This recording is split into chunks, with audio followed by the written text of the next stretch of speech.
రప్పా రప్పా poster AP రాజకీయాలను షేక్ చేస్తుంది. ఆ ప్లకార్డు చూటే పొలిటికల్ మంటలు రేగుతున్నాయి. జగన్ పర్యటనలో ప్లకార్డు పట్టుకున్న రవితేజ టీడీపీ కార్యకర్తే అని వైసీపీ చెబుతోంది. రవితేజకు టీడీపీ సభ్యత్వం ఉందని ఎర్రగొండపాలెం ఎమ్మెల్యే చంద్రశేఖర్ ఎక్స్ లో పోస్ట్ చేశారు. ప్రజాస్వామ్యంలో సినిమా డైలాగ్ వాడటం కూడా తప్పేనా అని జగన్ ప్రశ్నిస్తున్నారు. పోస్టర్ పట్టుకున్నది టీడీపీ కార్యకర్తే అంటున్నారు.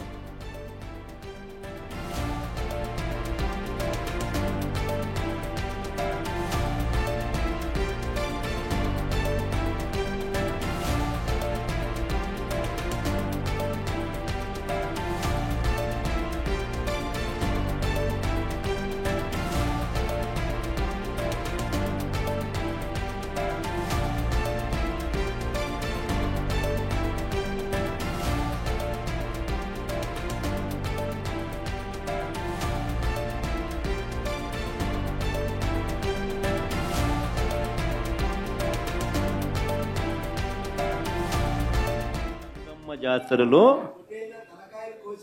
పొట్టేళ్ల తలకాయలు కోసినట్టు రప్ప రప్ప రప్ప రప్ప రపా రపా రపా రపా నరికేస్తాం. అది ఒక పోస్టరా? అదే సినిమా డైలాగ్ అనుకుంటా స్వామి. Yeah cinema dialogue? Pushpa 2 sir. Pushpa cinema dialogue అది. మరి నువ్వే చెప్తున్నావు స్వామి. అంటే ఇప్పుడు పుష్ప సినిమా డైలాగులు పెట్టినా కూడా తప్పేనా? అసలు డెమోక్రసీలో ఉన్నామా, డెమోక్రసీలో లేమా స్వామి మనం? ఇది నాకు అర్థం కాదన్నా. అంటే పుష్ప సినిమా డైలాగులు పెట్టినా తప్పే, పుష్ప ఫోటోలు పెట్టినా తప్పే, గడ్డ మిట్టనే తప్పే, గడ్డ మిట్టన్నా తప్పే.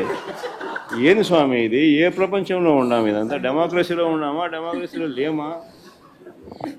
సార్, ఆ పోస్టర్ పట్టుకున్న అతను కూడా టీడీపీ కుర్రాడు సార్. అంతకుముందు టీడీపీ నాయకుడితో కలిసి దిగిన ఫోటోలు కూడా బయటకు వచ్చాయి. అతను టీడీపీ కార్యకర్త, టీడీపీ సంబంధించిన మెంబర్షిప్ కార్డు కూడా ఉంది అతని. కానీ అతను మీ పార్టీ సంబంధించిన వ్యక్తిగా ఆ మనిషికి టీడీపీతో ఇంత ముందు గతంలో తిరిగిన ఫోటోలు కూడా ఉన్నాయా? మెంబర్షిప్ కూడా ఉంది సార్. మెంబర్షిప్ కూడా ఉంది సార్. ఆ టీడీపీ సభ్యుడు కూడా మెంబర్షిప్ కూడా ఉన్నాడా? అంటే దాని అర్థం వీళ్ళే పెట్టించినారా? పెదకూరపాడు నియోజకవర్గం సార్. ఓ టీడీపీ సభ్యత్వం కూడా ఉందా మరి? మనది బాగా చూడండి అబ్బా. అయితే సభ్యత్వం కూడా ఉందంట. మళ్ళీ ఏదైతేనేమి పాపం మనం అయినా కానీ ఏదో మారినాడు అనుకుందాంలే, సంతోషపడదాం. సార్, ఇందాక మీరు ఒక జీవో ఎక్స్ప్లెయిన్ చేశారు. టీడీపీ సింపథైజర్ కూడా చంద్రబాబు నాయుడు మీద కోపంతో మారినాడు అని చెప్పి సంతోషపడదాం. మారి అయితే రవితేజ వైసీపీ కార్యకర్తే అని టీడీపీ నేతలు చెబుతున్నారు. పోస్టర్లు ప్రదర్శించడంపై అధికార పార్టీ నేతలు ఆగ్రహం వ్యక్తం చేస్తున్నారు. నాయకుడిని చూసి కార్యకర్తలు అదే నేర్చుకుంటున్నారని హోంమంత్రి అనిత ఫైర్ అయ్యారు. ప్రజలు ఘోరంగా బుద్ధి చెప్పినా ఏమాత్రం మారలేదని కన్నా లక్ష్మీనారాయణ మండిపడ్డారు. ఇది ఒకటి పెట్టాడండి, ప్లకార్డ్ పట్టుకున్నాడు. 2029లో వైఎస్ఆర్సీపీ వచ్చిన వెంటనే గంగమ్మ తల్లి జాతరలో వేట తలలు నరికినట్టు రప రప నరుకుతాం ఒక్కొక్కడిని. ఇది వాడు కింద జగన్మోహన్ రెడ్డి ఫోటో వేసుకొని చూడండి ఒకసారి. మీకు కాల్ పంపించమంటే పంపిస్తాను. ఇంకొకటి పెడతాడు, ఇంకొకటి ఏదంటే కొట్టారు తీసుకున్నా మా టైం వస్తుంది అని చెప్పి ఏదో పదం ఉపయోగించి చెక్కేస్తామని అన్నాడు ఏకంగా. అంటే ఇలాంటి పదాలు కార్యకర్తలు ఉపయోగిస్తున్నారంటే నాయకుడు ఉపయోగిస్తున్నాడు కాబట్టే కదా. సినిమాలు చూపిస్తాం, సినిమా తాట తీస్తాం, సినిమాలు అంటే ఎలా ఉంటాయో చూస్తాం, ఇలాంటి పదాలు ఉపయోగిస్తున్నాడంటే ఏంటి పరిస్థితి? ఒక గాంజా బ్యాచ్ని పరామర్శించడానికి ఒక ఎక్స్-సీఎం వెళ్తాడు. అరే, బెట్టింగ్లోని చనిపోయిన అతనికి సంవత్సరం తర్వాత పరామర్శించడానికి వెళ్తూ అప్పటికప్పుడు చనిపోయిన ఇతర కార్యకర్తల గురించి కూడా పట్టించుకోడు, వెళ్ళిపోతాడు. ఓ పక్క నుంచి వేరే పరామర్శకు వెళ్తున్నారని చెప్పేసి ఆ పరామర్శకు వెళ్ళి హెలికాప్టర్ సాంకేతిక లోపం ఉంది, నన్ను ఏదో చేసేయడానికి చేస్తున్నారని చెప్పి అదొక క్రియేషన్. వీటన్నిటి మీద ఎస్పీ మన డిపార్ట్మెంట్ వాళ్ళు కూర్చొని ప్రెస్ మీట్లు పెడితే తిరిగి వాళ్ళ మీద ఏదో రకంగా మాట్లాడు. ఈ నాగమల్లేశ్వరరావు గారిని కూడా ఆ రోజు జూన్ 4వ తారీఖున కౌంటింగ్ సందర్భంగా ఏ విలేజ్లోనైనా జరుగుతుంది, ఏ పోలీస్ స్టేషన్ పరిధిలోనైనా 2 పార్టీలకు సంబంధించిన వాళ్ళు ఎవరైనా గొడవ పెట్టుకుంటారన్న సంగతి ఇన్ఫర్మేషన్ వస్తే కంపల్సరీ పోలీస్ స్టేషన్లోకి తీసుకొచ్చి కూర్చోబెడతారు. తర్వాత అయిపోయిన తర్వాత పంపిస్తారు. 5వ తారీఖున అలాగే పంపించారు. బాబు కొన్ని రోజులు ఇబ్బందిగా ఉంటుంది కాబట్టి మీకు గుంటూరు వెళ్ళారు. 2029లో వైఎస్ఆర్సీపీ వచ్చిన వెంటనే గంగమ్మ తల్లి జాతరలో వేట తలలు నరికినట్టు రప్ప రప్ప నరుకుతాం ఒక్కొక్కడిని.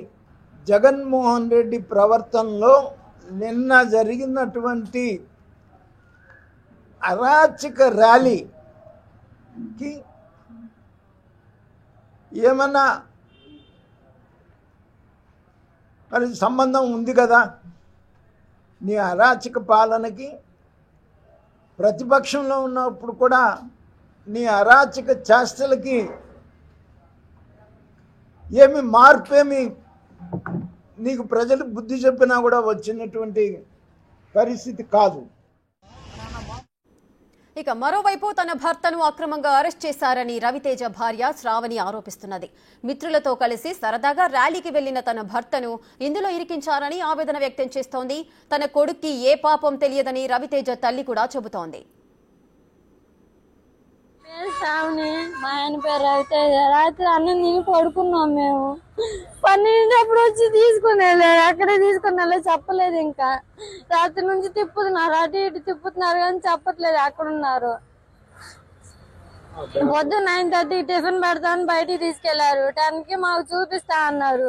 టిఫిన్ పెట్టి తెచ్చి చూపిస్తా అన్నారు కానీ చూపించలేదు. ఇంక తీసుకెళ్లారు, ఇంక తేలేదు. సత్తనపల్లి పేట అని చూస్తున్నారు కానీ తేటలేదు. ఎక్కడున్నారో మాకు చెప్పట్లేదు.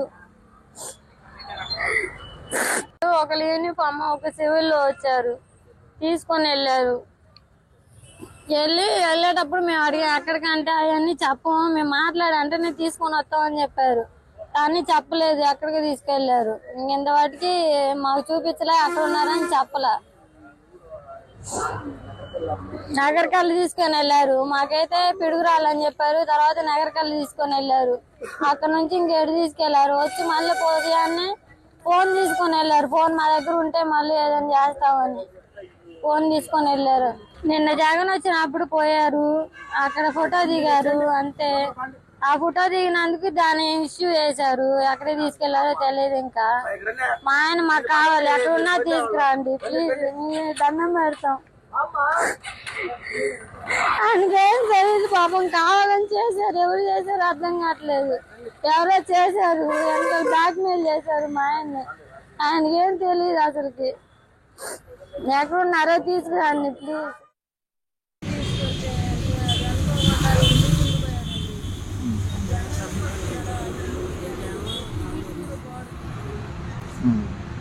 ఫ్లెక్సీలో ఏముందో కూడా చూసుకోకుండా ఫ్లెక్సీ పట్టుకున్నాడండి. అదే అబ్బాయి మీటింగులకు కూడా బాగుండే, మేము పార్టీ లేవు ఏమి లేవు. అది బాగా తీసుకొచ్చే రవితేజ తండ్రి ఐలయ్య 2024 ఎన్నికల ముందు టీడీపీలో చేరారు. అంతకుముందు ఐలయ్య కాంగ్రెస్, వైసీపీలో పనిచేశారు. అయితే ఐలయ్య టీడీపీలో చేరికను కొడుకు రవితేజ తీవ్రంగా వ్యతిరేకించాడు. అయితే కుమారునికి 5 లక్షల ప్రమాద బీమా కోసమే రవితేజకు టీడీపీ సభ్యత్వం తీయించినట్టుగా తెలుస్తోంది. ఎమ్మెల్యే చంద్రశేఖర్ చేసిన పోస్ట్ మిస్లీడ్ చేసేలా ఉందని టీడీపీ సోషల్ మీడియాలో కౌంటర్లిస్తోంది.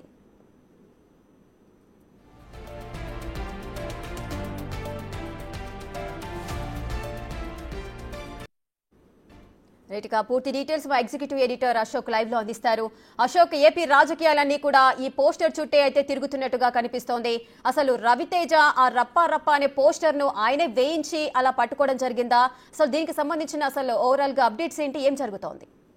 ఒక చిన్న పోస్టర్ మీరు చెప్పినట్టుగా ఈ రప్ప అంటూ పెట్టిన ఒక పోస్టర్ అనేది అధికార ప్రతిపక్ష పార్టీల మధ్య అత్యంత రాజకీయ వివాదాన్ని సృష్టిస్తోంది. నిన్న ఎంటైర్ జగన్ సత్తెనపల్లి పర్యటన అంటే నాగమల్లేశ్వర కుటుంబాన్ని పరామర్శించడం కానీ ఆయన విగ్రహాన్ని ఆవిష్కరించడం కంటే కూడా ఆ ర్యాలీలో జగన్ దగ్గర మార్కులు కొట్టేయడానికి అత్యుత్సాహంతో ఈ రవితేజ లాంటి కొంతమంది ప్రదర్శించిన ప్లకార్డులు అత్యంత వివాదాస్పదం అవుతున్నాయి. ఎందుకంటే సమాజంలో అలజడి రేకెత్తిచ్చే విధంగా, వర్గాల మధ్య గొడవలు సృష్టించే విధంగా, అవతలి వర్గాన్ని బెదిరించే విధంగా, అంటే రేపు మేము అధికారంలోకి వచ్చిన తర్వాత మిమ్మల్ని అందరినీ గంగమ్మ జాతరలో వేటలను నరికినట్టు ఒక్కొక్కరిని నరుకుతామంటూ ఒక భయంకరమైన స్లోగన్ దాన్ని ఇచ్చే ప్రయత్నం ఈ రవితేజ అనే వ్యక్తి చేశాడు. కేవలం ఒక్క రవితేజ మాత్రమే కాదు, రవితేజతో పాటు ఇంకో 5-6 ప్లకార్డులు సేమ్ ఇలాగే ఉన్నాయి. ఒకటి జగన్ వస్తాడు మీ అంతు చూస్తాడు అనేది, ఇట్లా రకరకాల పోస్టర్లు, అభ్యంతరకరమైన వివాదాస్పదమైన పోస్టర్లు. బేసిక్గా వీటిని ఎక్కడ కూడా పోలీసులు అనుమతించారు. ఎందుకంటే ఈ పోస్టర్లు చూసిన తర్వాత తెలుగుదేశం పార్టీ శ్రేణులు ఆగ్రహంతో రెచ్చిపోతే రెండు వర్గాల మధ్య కూడా ఘర్షణకు తలెత్తే అవకాశం ఉంటుంది. మరి ఇలాంటి ప్లకార్డులు గతంలో ఏ రాజకీయ పర్యటనలో, జనసేన కావచ్చు, టీడీపీ కావచ్చు, బీజేపీ కావచ్చు, వైసీపీ కావచ్చు, ఎప్పుడు ఏ సమావేశాల్లో ఏ ర్యాలీల్లో కూడా ఇలా రెచ్చగొట్టే వివాదాస్పద అభ్యంతరకరమైన ప్లకార్డులు వినియోగించిన సందర్భాలు లేవు. మరి ఫస్ట్ టైం ఎందుకు జగన్ పర్యటనలో ఈ ప్లకార్డులు వినియోగించారు అనేది చూడాల్సి ఉంటుంది. ఒకటి, కార్యకర్తలు అత్యుత్సాహంతో ప్లకార్డులు వాళ్ళే ప్రింట్ చేసి తీసుకొచ్చారా? బేసిక్గా కార్యకర్తలు ఎవరు కూడా ఫ్లెక్సీలు సొంతంగా ప్రింట్ చేసి తీసుకురారు. ఎందుకంటే ఎవరైతే ఆర్గనైజర్ ఉంటారో, ఆ కాన్స్టిట్యున్సీ ఇన్ఛార్జ్ ఎవరైతే ఉంటారో, లేకపోతే ఆ మండల ఇన్ఛార్జ్ ఎవరైతే ఉంటారో వాళ్ళు ఈ కార్యకర్తలందరినీ కూడా జన సమీకరణ చేసి ఆ మీటింగ్కి తీసుకెళ్లే ప్రయత్నం చేస్తారు. అలా తీసుకెళ్లే టైంలో వీళ్ళు వెళ్ళో వేసుకునే కండువాలు, తలగబెట్టుకునే టోపీల దగ్గర నుంచి చేత్తో పట్టుకునే ప్లకార్డులు అన్నీ కూడా ఆ నాయకుడే కొట్టించి ప్రింట్ చేయించి తయారు చేయించి వీళ్ళందరికీ కూడా ఇస్తారు. ఎందుకంటే వీళ్ళందరినీ తీసుకురావాలి కాబట్టి. సో ఇతను పెదకూరపాడుకు సంబంధించిన ఈ బొల్లెద్దు రవితేజ పెదకూరపాడు కాన్స్టిట్యున్సీ నుంచి సత్తెనపల్లికి వచ్చాడు, పక్కపక్క కాన్స్టిట్యున్సీలు కాబట్టి. సో పెదకూరపాడు ఇన్ఛార్జ్ ఎవరు అంటే మాజీ ఎమ్మెల్యే నంబూరి శంకర్రావు. సో నంబూరి శంకర్రావు ద్వారా వీళ్ళందరూ కూడా అక్కడికి వెళ్ళే అవకాశం ఉంటుంది. అంటే నంబూరి శంకర్రావు లేదా నంబూరి శంకర్రావు అనుచరులు ఈ ఫ్లెక్సీలు ఇవన్నీ కూడా కొట్టించి వీళ్ళకి ఇచ్చి ఆ ర్యాలీలో పార్టిసిపేట్ చేసేలా చేస్తుంటారు. ఏ కాన్స్టిట్యున్సీ ఆ కాన్స్టిట్యున్సీ ఇన్ఛార్జి ఇదంతా కూడా లీడ్ తీసుకుంటారు. సో ఈ క్రమంలో రవితేజ సొంతంగా ప్లకార్డులు పట్టుకెళ్లే పరిస్థితి లేదు. ఇక రెండోది ఏంటంటే, ఈ వివాదం తర్వాత అసలు రవితేజ టీడీపీ వ్యక్తా, వైసీపీ వ్యక్తా? ఎందుకంటే ఇందాక జగన్మోహన్ రెడ్డి ప్రెస్ మీట్లో ఒక ఐడి కార్డు చూపించారు. అట్లాగే వైఎస్ఆర్ కాంగ్రెస్ పార్టీ ఎమ్మెల్యే తాడిపత్రి చంద్రశేఖర్ ఒక ట్వీట్ చేశారు. అసలు వైసీపీ వ్యక్తి కాదు అతను, తెలుగుదేశం పార్టీ కార్యకర్త, తెలుగుదేశం పార్టీలో ఆయనకి సభ్యత్వం ఉంది. అలాంటి వ్యక్తి వైసీపీ ర్యాలీలో పాల్గొని ఈ విధమైన ప్లకార్డులు ప్రదర్శించడం ద్వారా ఉద్రిక్తతలు రేకెత్తిచ్చే ప్రయత్నం ఒక కుట్ర చేశారు. కావాలనే టీడీపీ వాళ్లే అతన్ని ఉసిగొలిపి ఇక్కడికి పంపించారు అనేది ఎమ్మెల్యే తాడిపత్రి చంద్రశేఖర్ చెప్తున్నారు. ఇందాక ప్రెస్ మీట్లో ఇదే అంశాన్ని ప్రస్తావించినప్పుడు జగన్మోహన్ రెడ్డి కూడా చెప్పుకొచ్చారు. మొదట అసలు ఆ కొటేషన్లో తప్పేముంది? రప్ప అని నరుకుతామని పుష్ప 2 సినిమాలో ఉన్న డైలాగ్ని పెడితే తప్పు ఏంటి అనేది మొదట జగన్మోహన్ రెడ్డి చేసిన చేసిన అభ్యంతరం ఏమంటే, ఒక సినిమా డైలాగును వాడినా కూడా కేసులు పెడతారా? లేకపోతే అల్లు అర్జున్ మేనరిజం అంటే మెడ కింద చేయి పెట్టేది అలా పెట్టినా కూడా కేసులు పెడతారా? ఏది చేసినా కేసులు పెడతారా అంటూ సమర్థించే ప్రయత్నం మొదట జగన్మోహన్ రెడ్డి చేశారు. తీరా కొంతమంది జర్నలిస్టులు ఆయనకి మొబైల్లో ఐడి కార్డు చూపిస్తూ ఇతనికి తెలుగుదేశం పార్టీలో సభ్యత్వం ఉంది కదా అని ప్రెస్ మీట్లోనే మొబైల్ ఇచ్చిన సందర్భంలో ఆ ఐడి కార్డుని ఆయన చూపిస్తూ, ఓహో టీడీపీ కార్యకర్తను, ఇతను టీడీపీలో కూడా సభ్యత్వం ఉందా అంటే, తెలుగుదేశం ప్రభుత్వం పాలన మీద విరక్తి చెందిన టీడీపీ కార్యకర్త ఇటువైపుకి వచ్చి వాళ్ళని రప్ప అంటూ తెగదగా నరుకుతానని అంటూ ఉన్నాడంటే అంత వ్యతిరేకత వచ్చిందనమాట. సో మంచిదేలే, అతను వాళ్ళ పార్టీ కార్యకర్తలు వచ్చి మన వైపు నిలబడి వాళ్ళని నరుకుతానన్నాడు అంటే తప్పే ఉంది అంటూ జగన్మోహన్ రెడ్డి 2 వెర్షన్స్ వినిపించాడు. ఒకటి ఫస్ట్ వెర్షన్ ఏమో తప్పేముంది, అతను వైసీపీ కార్యకర్త అయి ఉంటే ఒకవేళ ఈ ప్లకార్డులు ప్రదర్శించిన దాంట్లో తప్పే ఉంది, సినిమా డైలాగే కదా అనేది మొదట చెప్పిన మాట. రెండోది ఏమంటారంటే, టీడీపీ కార్యకర్త అని తెలిసిన తర్వాత ఆయన అన్న మాట వెర్షన్ మారింది. సో అది కూడా తప్పేమీ లేదు, టీడీపీ కార్యకర్త అయినా కూడా వచ్చి ఇలాంటివి చేయొచ్చు, తప్పేమీ లేదు అని. సో ఇప్పుడు అసలు టీడీపీ కార్యకర్త వైసీపీయా అనే దాని మీద ఎవరికీ క్లారిటీ లేదు. టీడీపీ ఐడి కార్డు ఎందుకు ఉంది, అది ఫేక్ ఐడి కార్డా, రియల్ ఐడి కార్డా, ఏంటి వ్యవహారం అన్న దాని మీద మనం కొంతమంది టీడీపీ కార్యకర్తలతో మాట్లాడినప్పుడు అనేక విషయాలు వెలుగులోకి వస్తున్నాయి. ఒకటి, నిన్న అతను ప్రదర్శించిన ప్లకార్డు ఇది. ఒకసారి ఇది చూస్తే అంతమంది జనంలో దాదాపు కొన్ని వేల మంది జనం అయితే వచ్చి ఉంటారు జగన్ని చూడటానికి, జగన్ని కలవటానికి. సో అన్ని జన సమీకరణ పెద్ద ఎత్తున చేశారు. సో అందులో భాగంగా అతను ప్రదర్శించిన ప్లకార్డు ఏంటంటే, ఇందులో క్లియర్గా ఉంది, 2029లో వైఎస్ఆర్సీపీ వచ్చిన వెంటనే గంగమ్మ తల్లి జాతరలో వేట తలలు నరికినట్టు రప్ప నరుకుతాం ఒక్కొక్కడిని. ఇదే అత్యంత వివాదాస్పదమైన అభ్యంతరకరమైన ప్లకార్డు. 2029లో వైఎస్ఆర్సీపీ అధికారం వచ్చిన వెంటనే గంగమ్మ తల్లి జాతరలో వేట తలలు నరికినట్టు రప్ప నరుకుతాం ఒక్కొక్కడిని. ఇప్పుడు ఇదే విపరీతమైన కేసు నమోదుకు కారణమైంది. ఇప్పుడు ఈ రవితేజతో పాటు ఇంకో 2-3 కూడా అభ్యంతరకరమైన ప్లకార్డులు పట్టుకుని వారిని పోలీసులు అదుపులోకి తీసుకున్నారు అని రవితేజ భార్య, తల్లి వీళ్ళందరూ కూడా చెప్తున్నారు. సరే ఇవన్నీ పక్కన పెడదాం. సరే, ఇది అభ్యంతరకరమైన ప్లకార్డు, ఇలాంటి వివాదాస్పదమైన కొటేషన్లతో ఉన్న ప్లకార్డులు ప్రదర్శించకూడదు, అది చట్టరీత్యా నేరం కాబట్టి సో అతను అదుపులోకి తీసుకుని ఉండొచ్చు, కేసు నమోదు చేసి ఉండొచ్చు. అయితే ఇతను టీడీపీయా కాదా అన్న దాని మీద మనం ఒకసారి చెక్ చేయాల్సి ఉంటుంది. ఇది ఇందాక జగన్మోహన్ రెడ్డి చూపించిన ఈ రవితేజకి సంబంధించిన ఐడి కార్డు. అట్లాగే తాడిపత్రి చంద్రశేఖర్ వైఎస్ఆర్ కాంగ్రెస్ పార్టీ ఎమ్మెల్యే, ఆయన కూడా ఇదే ఐడి కార్డుని సోషల్ మీడియాలో పోస్ట్ చేశారు. ఆయన టీడీపీ కార్యకర్త అని. మరి టీడీపీ సభ్యత్వం ఉన్న వ్యక్తి, టీడీపీ కార్యకర్త అయిన వ్యక్తి వైసీపీ తరఫున ర్యాలీలో ఎందుకు పాల్గొన్నారు, ఎందుకు ఈ ప్లకార్డు ప్రదర్శించారు? రేపు మా జగన్ అధికారంలోకి వచ్చిన తర్వాత మీరు మీ తలలు నరుకుతామని సొంత పార్టీ, ఒకవేళ అసలు టీడీపీ వాడు అయి ఉంటే సొంత పార్టీకి తాను ఏ పార్టీలో అయితే ఉన్నాడో ఆ పార్టీ కార్యకర్తలు తల నరుకుతానని టీడీపీ కార్యకర్త వైసీపీ ర్యాలీలో పాల్గొని వైసీపీకి అనుకూలంగా ఎందుకు ప్లకార్డులు ప్రదర్శించాడు అనేది ఇక్కడ కీలకమైన పాయింట్. దాని మీద తెలుగుదేశం పార్టీ ఒక రిప్లై ఇచ్చే ప్రయత్నం, ఒక వివరణ ఇచ్చే ప్రయత్నం చేస్తోంది. ఎందుకంటే ఈ ఐడి కార్డు బయటకు వచ్చిన తర్వాత, అతను టీడీపీ కార్యకర్త అని బయట ప్రచారం జరుగుతున్న తర్వాత, జగన్మోహన్ రెడ్డి మాట్లాడిన తర్వాత కొద్దిసేపటి క్రితం టీడీపీ ఒక క్లారిటీ ఇచ్చే ప్రయత్నం చేసింది. అదేంటంటే పెదకూరపాడు నియోజకవర్గం క్రోసూరు మండలం 88 తాళ్ళూరు గ్రామానికి చెందిన ఐలయ్య కుటుంబం మొదటి నుంచి కాంగ్రెస్, ఆ తర్వాత వైసీపీకి అనుకూలంగా ఉండేవారు. ఇది టీడీపీ ఇచ్చిన వివరణ. ఇతను పెదకూరపాడు నియోజకవర్గం క్రోసూరు మండలం 88 అండ్ బూత్ నంబర్ అది. తాళ్ళూరు గ్రామానికి చెందిన ఐలయ్య కుటుంబం మొదటి నుంచి కాంగ్రెస్, తర్వాత వైసీపీకి అనుకూలంగా ఉండేవారు. 2024 ఎన్నికల సమయంలో ఐలయ్య తెలుగుదేశం పార్టీలో చేరారు. 2024 ఎన్నికల్లో ఇతని తండ్రి ఐలయ్య తెలుగుదేశం పార్టీలో చేరారు. అప్పటికి వారి కుమారుడు రవితేజ వారి తండ్రిని టీడీపీలో చేరొద్దని తీవ్రంగా వ్యతిరేకించారు. తండ్రి టీడీపీలో చేరాడు. అప్పటి వరకు కాంగ్రెస్ వైసీపీలో పనిచేసిన తండ్రి ఐలయ్య తర్వాత టీడీపీలో చేరాడు 2024 ఎన్నికల ముందు. చేరుతున్న సందర్భంలో కొడుకు రవితేజ తీవ్రంగా వ్యతిరేకించాడు. రవితేజ మాత్రం వైసీపీలోనే కొనసాగుతున్నాడు. గత కొంతకాలం నుంచి రవితేజ సత్తెనపల్లిలో ఉంటున్నాడు. తాళ్ళూరు గ్రామంలో టీడీపీ నాయకులు గతంలో సభ్యత్వం ఉన్నవారికి ప్రమాద బీమా కింద 2 లక్షల రూపాయలు ఇప్పించడంతో పాటు ఈసారి ప్రమాద బీమా 5 లక్షల రూపాయలకు పెంచడంతో కొంతమంది వైసీపీ వాళ్ళు కూడా టీడీపీ సభ్యత్వాలు తీసుకోవడం జరిగింది. ఇది అసలైన క్లారిటీ. ఎందుకు రవితేజ పేరు మీద? బేసిక్గా రవితేజ తండ్రి టీడీపీలో చేరారు ఎన్నికల ముందు వైఎస్ఆర్ కాంగ్రెస్ పార్టీ నుంచి. చేరుతున్న సందర్భంలో కొడుకు రవితేజ తండ్రిని టీడీపీలో చేరొద్దని వ్యతిరేకించిన తర్వాత ఆయన సత్తెనపల్లిలో ఉంటున్నారు. పెదకూరపాడు నుంచి వెళ్ళిపోయి సత్తెనపల్లిలో ఉంటున్నారు. ఆ తర్వాత క్రమంలో టీడీపీ ఒక ఇన్సూరెన్స్ ఏదైతే ఇస్తోందో, రేపొద్దున ప్రమాద బీమా కావచ్చు, రెగ్యులర్ ఇన్సూరెన్స్ కావచ్చు, టీడీపీ కార్యకర్తలందరికీ కూడా సభ్యత్వం తీసుకున్న ప్రతి ఒక్కరికి 100 రూపాయలు కట్టి సభ్యత్వం తీసుకుంటే 5 లక్షల ఇన్సూరెన్స్ ఇస్తున్నారు. ప్రమాద బీమా కింద మొదట్లో 2 లక్షలు ఉండేది, ఈసారి 5 లక్షలకు పెంచారు. పెంచడంతో వైసీపీ వాళ్ళు కూడా ఇన్సూరెన్స్ వస్తుంది, 100 రూపాయలు కడితే ఇన్సూరెన్స్ వస్తుంది కదా అన్న ఉద్దేశంతో వైసీపీ కార్యకర్తలు కూడా టీడీపీ సభ్యత్వం తీసుకుని ఆ ఇన్సూరెన్స్ కోసం సభ్యత్వం తీసుకున్నారు అనేది టీడీపీ ఇస్తున్న వివరణ.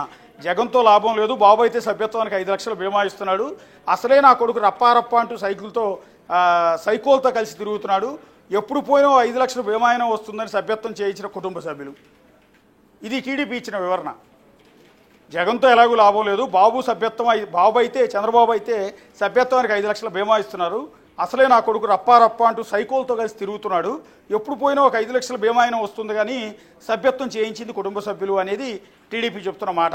చిత్రంలో ఓకే, గతంలో జగన్మోహన్ రెడ్డి గాలి జనార్దన్ రెడ్డితో మాకు సంబంధం లేదన్నారు, ఇప్పాల రవీందర్ రెడ్డితో మాకు సంబంధం లేదన్నారు, పంచప్రభాకర్తో ఇలాగే సంబంధం లేదన్నారు, ఇలా ఎంతమందిని బలి చేశారు, ఇప్పుడు రవితేజ మరో బకరా అయ్యాడు అంటూ టీడీపీ ఒక వివరణ ఇచ్చే ప్రయత్నం చేస్తుంది. అంటే టీడీపీ యాక్సెప్ట్ చేస్తుంది, టీడీపీలో మెంబర్షిప్ ఉంది, కానీ వైసీపీలో అతను పనిచేస్తూ టీడీపీ సభ్యత్వం తీసుకున్నాడు 5 లక్షల రూపాయల ప్రమాద బీమా కోసం. సో అనేది టీడీపీ ఇస్తున్న క్లారిటీ. ఒక్క రవితేజ పట్టుకున్న ఒక చిన్న ప్లకార్డ్ అనేది ఇవాళ ఆంధ్రప్రదేశ్లో ఉన్న పాలిటిక్స్ మొత్తాన్ని కూడా కుదిపేస్తున్నాయి, ఊపేస్తున్నాయి. ప్రస్తుతానికి అతను పోలీసుల అదుపులో ఉన్నాడు అనేది కుటుంబ సభ్యులు చేస్తున్న ఆరోపణ. ఉన్నాడా లేదా అనేది దాని మీద పోలీసులు అయితే ఇప్పటివరకు క్లారిటీ ఇవ్వలేదు. ఎస్ అశోక్, అయితే పార్టీలు ఏదైనా కూడా అలా ప్రజలను రెచ్చగొట్టే విధంగా, లేదు అంటే శాంతి భద్రతలకు విఘాతం కలిగించే విధంగా ప్లకార్డులు కానీ, పోస్టర్లు కానీ, ఫ్లెక్సీలు కానీ ఇలాంటివి ఏవి కూడా బయట ప్రదర్శించడం మాత్రం నేరమని పోలీసులు కూడా చెబుతున్న వర్షన్. అసలు ఈ ఘటనకు సంబంధించి పోలీసులు ఏమంటున్నారు? అదేవిధంగా ఇప్పుడు ర్యాలీలు కానీ, ఈ బహిరంగ సభలు కానీ ఏది జరిగినా కూడా ప్రజలను కోఆర్డినేషన్ చేసి వాళ్ళని తీసుకెళ్లే బాధ్యత కోఆర్డినేటర్స్కి ఉంటుంది. సో ఈ పోస్టర్లు ఇవన్నీ కూడా వాళ్ళు వేయించినవే జరిగి ఉంటాయి. సో మరి వారిపైన కూడా ఏదైనా యాక్షన్స్ తీసుకునే అవకాశాలు ఉంటాయా? ఎస్, కేసు అయితే ఫైల్ చేశారు. ఇది ఒక అభ్యంతరకరమైన వివాదాస్పదమైన పోస్టర్ కాబట్టి చట్ట ప్రకారం వీటిని అనుమతించరు. కాబట్టి ఈ విధంగా ఎదుటి మనుషుల్ని రప్పారప్పం అంటూ నరుకుతాం ఒక్కొక్కరిని మేము అధికారంలోకి వచ్చినా నరుకుతాం అనేది ఇక్కడ బెదిరింపుల కింద వస్తుంది. సో సెక్షన్ 356 కింద కేసు నమోదు చేసే అవకాశం కూడా ఉంటుంది. ఒకటి దౌర్జన్యం, 2 బెదిరింపులు, మూడోది ఎదుటి వాళ్ళని మానసికంగా హింసకు గురి చేయడం. అంటే రేపొద్దున జగన్మోహన్ రెడ్డి గెలిస్తే మా పరిస్థితి ఇలా అవుతుందేమోనని ఇప్పటి నుంచే వాళ్ళ గుండెల్లో వణుకు పుట్టించేలా, ఇబ్బంది పెట్టేలా, మానసికంగా వాళ్ళని భయభ్రాంతులకు గురి చేయటం. సో దీన్ని ఎట్టి పరిస్థితులు కూడా యాక్సెప్ట్ చేయరు. అది ఏ ప్రభుత్వంలో ఉన్నా, ఒకవేళ వైసీపీ ప్రభుత్వంలో టీడీపీ వాళ్ళు చేసినా, టీడీపీ ప్రభుత్వంలో వైసీపీ వాళ్ళు చేసినా, ఎవరు చేసినా కూడా తప్పే. ఇంత దారుణంగా రేపొద్దున మేము అధికారంలోకి వచ్చిన తర్వాత మీ మీద కేసులు పెడతామంటే తప్పేం లేదు. జగన్మోహన్ రెడ్డి పదే పదే అంటున్నారు, కొంతమంది పోలీసులు టీడీపీకి అనుకూలంగా పనిచేస్తున్నారు, సో వాళ్ళందరినీ రేపొద్దున విచారిస్తాం, లేదా గుడ్డలోటు తీసి రోడ్డు మీద నుంచో పెడతామని రీసెంట్గా జగన్ అన్న కామెంట్స్ కూడా వివాదాస్పదం అయ్యాయి. గతంలో వైసీపీ అధికారంలో ఉన్నప్పుడు లోకేష్ పదే పదే అనేవాళ్ళు, కొంతమంది పోలీసు అధికారులు కావచ్చు, వీళ్ళు కావచ్చు, అధికార పార్టీ గూడిగం చేస్తున్నారు, వాళ్ళందరి పేర్లు రెడ్ బుక్లో నడుస్తూ ఉన్నాం, ఎవరెవరైతే విచ్చలవిడిగా చెలరైపోయారో వాళ్ళందరి పేర్లు కూడా రెడ్ బుక్లో రాసాం, వాళ్ళందరి మీద చట్ట ప్రకారం చర్యలు తీసుకుంటాం అన్నారు తప్ప ఎప్పుడు కూడా టీడీపీ వైపు నుంచి తలలు నరుకుతాం అన్న మాట అనలా. మేము వచ్చిన తర్వాత తలలు నరుకుతాం అనే మాట ఎప్పుడు కూడా అనలా. కానీ ఇప్పుడు ఈ ఫ్లకార్డులో మీరు 2029లో వైఎస్ఆర్సీపీ వచ్చిన వెంటనే గంగమ్మ తల్లి జాతరలో వేట తలలు నరికినట్టు రప్పా నరుకుతాం ఒక్కొక్కడిని అనేది అత్యంత వివాదాస్పదం. గతంలో వైఎస్ఆర్ కాంగ్రెస్ పార్టీ అధికారంలో ఉన్నప్పుడు జనసేన పార్టీ తరపున పవన్ కళ్యాణ్ చిత్తూరు జిల్లా మదనపల్లిలో ఒక సమావేశం ఏర్పాటు చేసినప్పుడు జనసేన పార్టీ కార్యకర్త స్టేజ్ మీద పవన్ కళ్యాణ్ ఉన్నారు, పక్కన అందరు కార్యకర్తలందరికీ మాట్లాడే అవకాశం ఇస్తున్న సందర్భంలో అటు నాదెళ్ల మనోహర్, పవన్ కళ్యాణ్ కూర్చుని ఉండగా వాళ్ళ ముందు నిలబడిన ఒక అనంతపురానికి సంబంధించిన కార్యకర్త అతను డైరెక్ట్గా ఒక మాట అన్నాడు.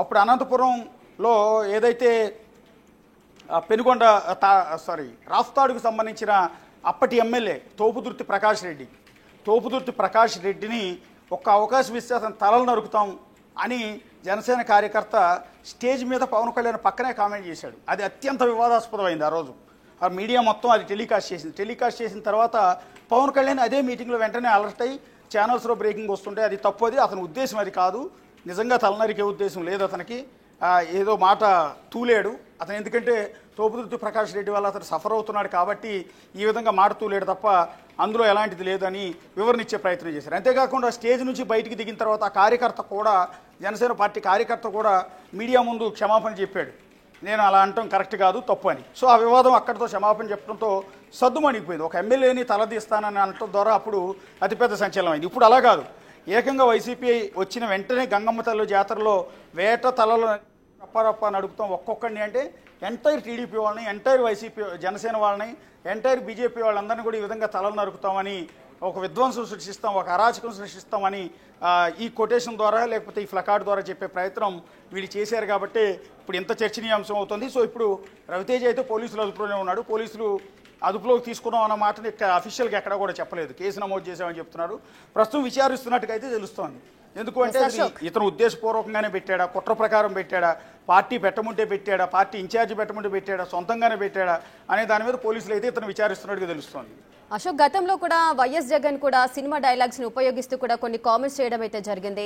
వైసీపీ నేతలను వరుసగా అరెస్ట్ చేయడానికి చేస్తున్నప్పుడు ఆ కార్యకర్తల సమావేశంలో కూడా ఆయన కొన్ని పదాలు, కొన్ని సినిమా డైలాగులు కూడా అన్న సందర్భాలు ఉన్నాయి. సో అప్పుడు ఆయన ఇటువంటి వ్యాఖ్యలను ఒకవేళ ఖండించినట్లయితే ఇప్పుడు ఇంకొకరు కూడా ఆయన చూసి ఫాలో అవ్వకుండా ఉండేవాళ్ళు కదా, అంటే నాయకులకు కూడా ఇటువంటివి ప్రోత్సహించకుండా ఉంటే ఇదంతా కూడా జరిగే అవకాశం ఉండుండేది కాదు కదా. ఎస్, ఖచ్చితంగా ఇప్పుడు వివాదాస్పదమైన కామెంట్స్ చేసినప్పుడు పార్టీ నాయకుడిగా దాన్ని బుధాన వేసుకుని ఇమ్మీడియట్గా యాక్షన్ తీసుకోగలిగితే, ఇమ్మీడియట్గా క్షమాపణ చెప్పించడమో ఇంకోటో చేస్తే వివాదం సద్దుమణిగిపోతుంది. కానీ పార్టీ అధినాయకుడు హోదాలో జగన్మోహన్ రెడ్డి ఇందాక కూడా సమర్థించారు. ఒక విధంగా చెప్పాలి అంటే వైసీపీ కార్యకర్త అయి ఉండొచ్చు, రప్ప నరుకుతామని పుష్ప 2 సినిమాలో అల్లు అర్జున్ డైలాగ్ చెప్తే తప్పేంటి, దాని ఫ్లకార్డు కొడితే తప్పేంటి అంటూ సమర్థించే ప్రయత్నం చేశారు. టీడీపీ కార్యకర్తని పక్కన వాళ్ళు చెప్పిన తర్వాత కూడా దాన్ని సమర్థించారు. అవును, టీడీపీ కార్యకర్త అయినా కూడా తప్పేం లేదు, వాళ్ళ పార్టీ వాళ్ళ తలలో అతనే నరుకుతానంటున్నాడు, చంద్రబాబు పాలన మీద వ్యతిరేకత వచ్చింది కాబట్టి అన్నట్టుగా దాన్ని కూడా సమర్థించే ప్రయత్నం చేశారు. ఇలా కాకుండా జగన్మోహన్ రెడ్డి దీన్ని ఖండించే పరిస్థితి ఇలా ఎప్పుడు కూడా పెట్టొద్దు, మనం ప్రజాస్వామ్యంలో ఉన్నాం, ఇలాంటి పరిస్థితుల్లో మనం విమర్శించవచ్చు, అంతేగాని ఇంత దారుణంగా ఎదుటి వాళ్ళని చంపేస్తాం, తలలు నరికేస్తాం అన్న మాట అనకూడదు అని ఆయన ఖండించి వాళ్ళ మీద యాక్షన్ తీసుకుంటామని చెప్పుకుంటే బాగుండేది. అలా కాకుండా తప్పే ఉంది అతను అన్న దాంట్లో, పుష్ప సినిమా డైలాగే కదా అంటే తలలు నరుకుతాం అన్నది తప్పే ఉంది అని ప్రశ్నించడం ద్వారా ఏమవుద్దంటే రేపు ఇంకో కార్యకర్త చెలరైపోతుంది. మా పార్టీ నాయకుడు అధినాయకుడే, మా పార్టీ అధినేతే, ఇప్పుడు దాన్ని సమర్థించారు. కాబట్టి రేపొద్దున జగన్మోహన్ రెడ్డి గారి దగ్గర అప్రిషియేషన్ పొందాలి అంటే, మార్కులు పొందాలి అంటే, పార్టీలో పదవులు పొందాలి అంటే ఇట్లాంటి ప్లకార్డులు ప్రదర్శించాలన్నమాట. టీడీపీ వాళ్ళ తలలు నరుకుతాను అంటే జగన్మోహన్ రెడ్డి మనల్ని బాగా అప్రిషియేట్ చేస్తాడు, బాగా అభినందిస్తాడు అనమాట అన్న ఫీలింగ్లోకి వెళ్ళి వాళ్ళందరూ ఇంకా రెచ్చిపోయే అవకాశం ఉంటుంది. ఫర్ ఎగ్జాంపుల్ మొన్న రీసెంట్గా చేబ్రోలు కిరణ్ అనే టీడీపీ కార్యకర్త వైఎస్ భారతిని ఉద్దేశించి అత్యంత దారుణంగా కించపరిచేలా కొన్ని కామెంట్ చేశాడు. ఆ పిల్లల గురించి, పిల్లల పుట్టుక గురించి, అవినాష్ రెడ్డి గురించి, అక్రమ సంబంధాలు అంటూ పిచ్చి పిచ్చిగా ఏవేవో మాట్లాడాడు. మాట్లాడిన వెంటనే తెలుగుదేశం ప్రభుత్వం అలర్ట్ అయింది, చంద్రబాబు నాయుడు సీరియస్ అయ్యారు. ఇమ్మీడియట్గా చేబ్రోలు కిరణ్ అనే వ్యక్తిని హైదరాబాద్లో ఉన్నవాడిని తీసుకుపోయి పోలీస్ స్టేషన్లో జైల్లో పడేశారు. ఈ రోజు కూడా అతను జైల్లోనే ఉన్నాడు చేబ్రోలు కిరణ్. సో అంటే అది తప్పు అని టీడీపీ కూడా ఒప్పుకుంది, అలాంటి ఎట్టి పరిస్థితులు ఉపేక్షించేది లేదని. అదే క్రమంలో మొన్న అమరావతి రాజధానిలో ఉన్న మహిళలందరూ వేశ్యల రాజధాని అది అంటూ మహిళలను ఉద్దేశించి వైఎస్ఆర్ కాంగ్రెస్ పార్టీ సొంత ఛానల్ సాక్షి ఛానల్లో కొమ్మినేని శ్రీనివాసరావు అండ్ కృష్ణరాజు మధ్య జరిగిన డిబేట్లో ఈ రకమైన కామెంట్ వచ్చినప్పుడు కూడా ఆ పార్టీ ఎక్కడా కూడా ఖండించారు. వైఎస్ఆర్ కాంగ్రెస్ పార్టీ, జగన్మోహన్ రెడ్డి కావచ్చు, ఇంకోళ్ళు కావచ్చు, పైగా అది దాన్ని సమర్థించారు. తప్పేముంది, ఆ ఫ్లోలో అతను ఎవరో బయట నుంచి వచ్చిన అనలిస్టు డిబేట్లో పాల్గొన్న వ్యక్తికి చేసిన కామెంట్స్కి మాకేం సంబంధం అంటూ వివరించుకునే ప్రయత్నం చేశారు. అంతేకాకుండా ఆ డిబేట్ను హోస్ట్ చేసిన కొమ్మినేని శ్రీనివాసరావుని పోలీసులు అరెస్ట్ చేసినప్పుడు అతనికి వైఎస్ఆర్ కాంగ్రెస్ పార్టీ బెయిల్ ఇప్పించింది, సుప్రీంకోర్టుకు వెళ్ళి మరీ బెయిల్ ఇప్పించింది. ఇప్పించిన తర్వాత ఆ డిబేట్ ఆపేస్తారేమని అందరూ కూడా భావించారు. కానీ జైలు నుంచి వచ్చిన మరుక్షణమే, మరుసటి రోజే ఆయన మళ్ళీ షో కంటిన్యూ అవుతుందంటూ వాళ్ళ సొంత పత్రిక సాక్షిలో అడ్వర్టైజ్మెంట్ వేసి మరీ ఆయన మళ్ళీ డిబేట్లో కూర్చోబెట్టారు. సో అంటే అర్థం ఏంటంటే, ఎస్, ఇలా ఇన్ని మాటలు అన్నా కూడా, ఇలాంటి రెచ్చగొట్టే ఇలాంటి ప్లకార్డు ప్రదర్శించినా, లేకపోతే అమరావతి మహిళలు వేశ్యలు అన్నా కూడా ఆ పార్టీ సమర్థిస్తోంది తప్ప వ్యతిరేకించట్లేదు అనేది దాన్ని బట్టి ఏమవుతుందో ఆ సంకేతం మిగిలిన వాళ్ళందరికీ కూడా పోతుంది. అంటే ఇలా చేస్తేనే, ఇప్పుడు గతంలో కొంతమంది నాయకులు ఆరోపించారు వైఎస్ఆర్ కాంగ్రెస్ పార్టీ నుంచి పార్టీలు మారిన వాళ్ళు ఏమంటారంటే, వాళ్ళు టీడీపీ వాళ్ళని, పర్టికులర్గా చంద్రబాబు గారిని, బాలకృష్ణని, లేకపోతే నారా లోకేష్ని ఇష్టం వచ్చినట్టు బూతులు తిడితేనే పార్టీలో పదవులు వస్తాయి, చంద్రబాబు నాయుడు ఇంటి మీదకి దాడికి వెళ్తేనే మంత్రి పదవులు వస్తాయి, ఇంకో పదవులు వస్తాయి, ఎమ్మెల్యే టికెట్ కావాలన్నా, ఎంపీ సీట్ కావాలన్నా టీడీపీ వాళ్ళని ఇష్టం వచ్చినట్టు తిడితేనే జగన్ దగ్గర ప్రసన్నం పొందొచ్చు, జగన్ ఆకర్షించవచ్చు, జగన్ దగ్గర అభినందనలు తెచ్చుకోవచ్చు అనే పాలసీ ఆ పార్టీలో చాలా ఉండేది అనేది చాలామంది చెప్పారు. అందుకనే ఎలాంటి బూతులు తిట్టాలన్న దాని మీద స్క్రిప్ట్ కూడా వైఎస్ఆర్ కాంగ్రెస్ పార్టీ ఆఫీస్ నుంచే ఇచ్చేవాళ్ళు అనేది ఆ పార్టీ నుంచి బయటకు వచ్చిన వాళ్ళు చెప్తున్నమాట. ఇప్పుడు దాన్ని బ్యాలెన్స్ చేస్తూ దాన్ని అది కరెక్టే అన్నట్టుగా ఇప్పుడు ఈ ప్లకార్డు ప్రదర్శించిన వ్యక్తిని సమర్థించడం, అంతేకాకుండా మొన్న అమరావతి వేశ్యల రాజధాని అన్న వాళ్ళని సమర్థించడం, వాళ్ళకి బెయిల్స్ ఇప్పించడం, ఇవన్నీ చేయడం ద్వారా ఈ సంకేతాలను కార్యకర్తలందరిలో కూడా పంపుతున్నారు. సో ఇలా చేస్తేనే మనం సస్టైన్ అవుతాం ఈ పార్టీలో అన్న ఉద్దేశంతో రేపు మిగిలిన కార్యకర్తలు కూడా ఇలాగే రెచ్చిపోయే అవకాశం ఉంటుంది. Right, thank you Ashok, thanks for the live details. రప్పా రప్పా నరుకుతామనే డైలాగ్ ను జగన్ ప్రెస్ మీట్ లో కూడా ఖండించకపోవడం ఏంటన్నారు మంత్రి పయ్యావుల కేశవ్. అంటే ఎవరిని నరుకుతావు జగన్, ప్రజలనా అని మంత్రి క్వశ్చన్ చేశారు. ఇవన్నీ కూడా చాలా ఆర్కెస్ట్రాడ్. మీరేవో మీ టూర్లో రప్ప రప్ప నరికేస్తామనంటే సంతోషం అంటావు నువ్వు. ఒక మాజీ ముఖ్యమంత్రిగా నువ్వు ప్రెస్ మీట్లో దాన్ని ఖండించాల్సింది పోయి, ఇది మాకు సంబంధం లేదు, ఈ ఆలోచన కాదు, ఇది మా భావజాలం కాదు అని చెప్పాల్సింది పోయి సంతోషం నరికేద్దాం అంటున్నాడు కదా, సంతోషం అంటున్నాడు అని అంటే ఏం చెప్పదలుచుకున్నావు సమాజానికి? హింసని ప్రేరేపించడం కాదా? Declaring the war. ఈ పదాలన్నీ ఎక్కడి నుంచి వస్తున్నాయి అని అంటే మీలో ఉన్నటువంటి ఆ ఫ్రస్ట్రేషన్, ప్రజల మీద ఫ్రస్ట్రేషన్, మీకు ప్రభుత్వం మీద తిరుగుబాటు కాదు, మీరు ప్రజల మీదే తిరుగుబాటు. ఎవరిని నరుకుతారు మీరు? ప్రజలనా? ప్రజాస్వామ్యాన్న? ఎవరిని? ఓటమి నుంచి మీరు అసలు ఓటమిని అర్థం చేసుకున్నట్లు లేరు మీరు ఇంతవరకు. మీలో ఎక్కడ కూడా మార్పు కనపడడం లేదు. ఇవన్నీ కూడా చాలా ఆర్కెస్ట్రాడ్. మీరేవో మీ టూర్లో రప్ప రప్ప నరికేస్తామనంటే సంతోషం అంటావు నువ్వు. ఒక మాజీ ముఖ్యమంత్రిగా నువ్వు ప్రెస్ మీట్లో దాన్ని ఖండించాల్సింది పోయి, ఇది మాకు సంబంధం లేదు, ఈ ఆలోచన కాదు, ఇది